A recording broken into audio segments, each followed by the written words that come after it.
So one of the college essays that he wrote was, like I said, a piece of short fiction that talks about rape fantasies. And I wish I would have wrote the quotes down, but there's stuff in the short piece where it's like, you know, a man comes home and makes love to his wife. Meanwhile, he's fantasizing about, like, raping this and that. And then something about women that are making love to their husbands also fantasize about getting gang raped by, like, 3 or 4 people, right? Yeah. And, you know, you take these quotes from his stories out of context, and I've actually read the stories, and they're good.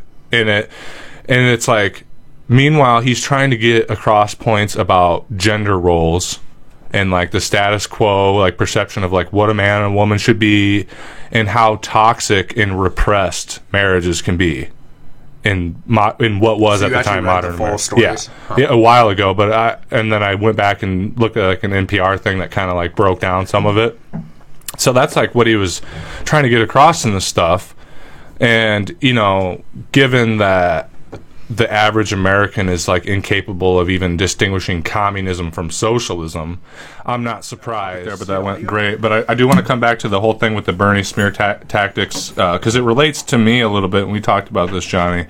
You know, they tried smearing Bernie for his creative and academic writings in college, touching on subjects that are admittedly sensitive and dark. Yeah.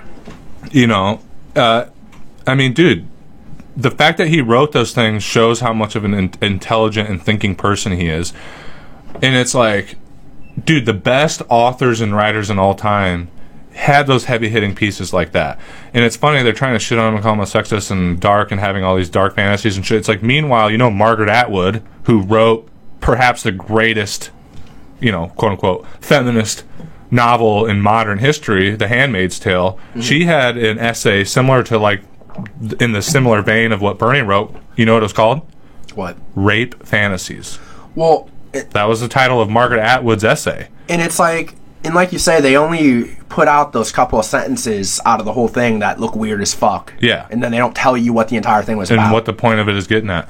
And that's what he did. I don't think that's the least that's going to matter. Yeah, but I just want to talk about it because it relates to me, because, like, you know, I'm always pitching the Patreon to you guys. The podcasting is my passion. Politics activism is my passion. I have warned you about your deviant stories, man. But here's the thing, is all of this stuff is second to me. First and foremost, I'm a writer who believes in freedom of speech and artistic expression.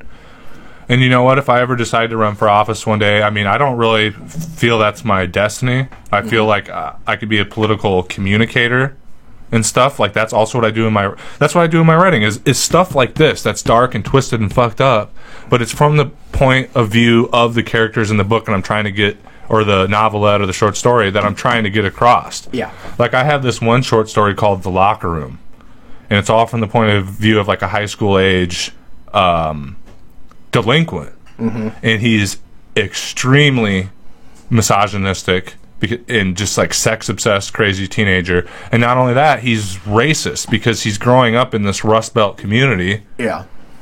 And the whole, even the title of it is called The Locker Room.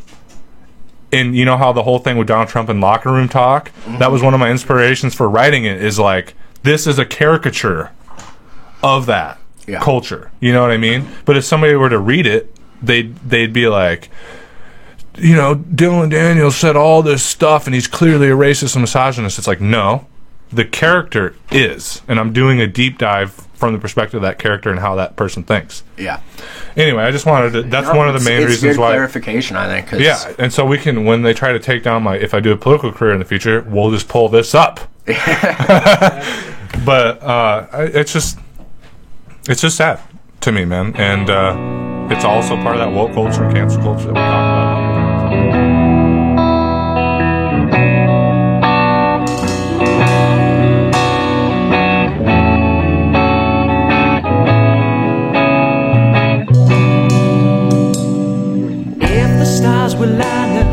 Taking the divine to spend a little time at mine.